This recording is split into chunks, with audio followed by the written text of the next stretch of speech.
माई के भवन बड़ी दूर हो भवन बड़ी भीड़ हो भवन कैसे लीपन जाई। माई के भवन बड़ी दूर हो भवन बड़ी भीड़ हो भवन कैसे लीपन जाई। माई के भवनवा में नव सव मलिया माई के भवनवा में नव सव मलिया गजरा गुछत दिन रात हो भवन कैसे लीपन जाई। माई के भवन बड़ी दूर हो भवन बड़ी भीड़ हो भवन कैसे लीपन जाई।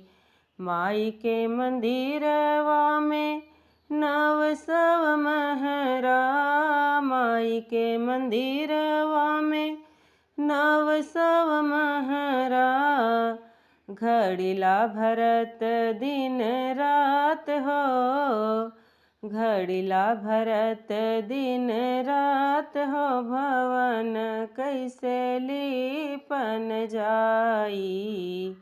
माई के भवन बड़ी दूर हो भवन बड़ी भीड़ हो भवन कैसे लीपन जाई।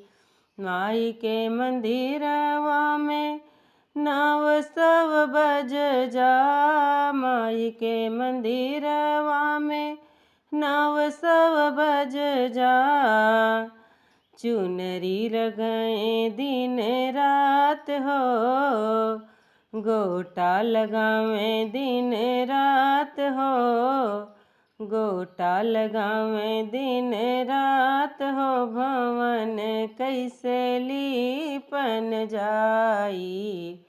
माई के भवन बड़ी भीड़ हो भवन बड़ी दूर हो भवन कैसे लीपन जाई। माई के मंदिरवा में नव सव महरा माई के मंदिरवा में नव सव महरा घड़िला भरत दिन रात हो घड़िला भरत दिन रात हो भवन कैसे लीपन जाई।